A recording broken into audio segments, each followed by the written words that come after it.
Тие се потивки, почисти и поефикасни. Електричните автомобили стануваат се поприсутни на патиштата. Освен што заштедуваат на трошоци за гориво, полесно се одржуваат и може да се полнат и на домашна струја. Побарувачката на електрични автомобили во земјите од Европската Унија и на глобално ниво постојано расте, но во Македонија е се уште на ниско ниво. Иднината на автомобилите е дефинитивно електрична, ќе треба сеопфатен ангажман од многу засегнати страни.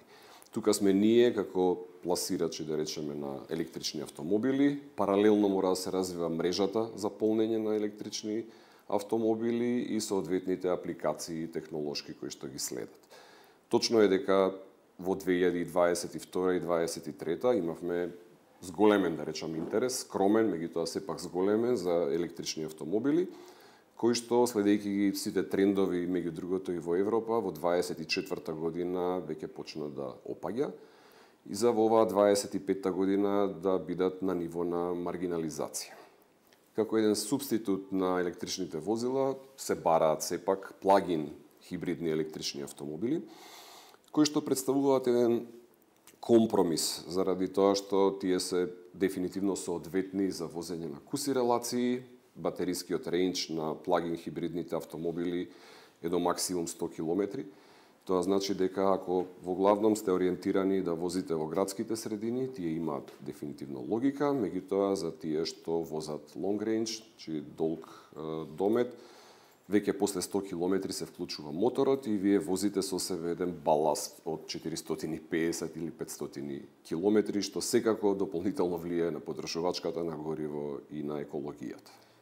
Пресметките говорат дека трошокот на употреба на електричните автомобили е помал и до 8 пати од оној кој го имаат собствениците на возилата со внатрешно согорување и до 4 пати помали трошоци за одржување во еден животен циклус од 5 години и изминати 150.000 километри. Математиката е многу лесна и барем луѓето кои што имаат можност дома да ги полнат своите автомобили на така наречена ноќна или ефтина тарифа, 1 километар ќе ги чини 1 денар, што значи 100 километри ќе бидат 100 денари, 1,7 евра. За разлика од тоа, просечно моторите со внатрешно согорување бараат 10 литри на 100 километри, што би рекле 10 пати помалку е трошокот ако користите електричен автомобил. Да не го спомнам одржувањето, заради тоа што електричните автомобили немаат масло, немаат филтри, значи дополнително не го загадуваат просторот, затоа што кај нив одржувањето се сведува на еден минимум на потребни делови околу сопирачкиот систем и тоа е се. Користењето на електрични автомобили оди подалеку од индивидуална заштеда. Без издувни гасови. Тие придонесуваат за помалку загаден воздух, особено во урбаните средини, каде што сообраќајот и смогот се секојдневие. Почист воздух значи и поздрава средина, а со зголемување на бројот на електрични возила, придобивките растат и за здравието, но и за околината. Зборуваме за возила со нулта емисија на издувни гасови, значи не само јаглероден диоксид, туку и сите останати штетни издувни гасови кои што се продукт на согорувањето, кај мотори со внатрешно согорување, кај електричните возила се апсолутно елиминирани.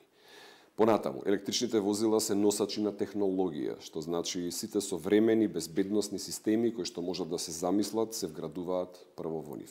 Системи за активна и за пасивна безбедност. Тоа сето влијае за намалување на жртвите во сообраќајот или тешките последици од повредите во сообраќајот, што на крајот, на долг рок, на секоја држава и носи сериозни заштеди, заради тоа што луѓето повредени во сообраќајна незгода се надвор од работниот процес, нивното лекување чини и така натаму.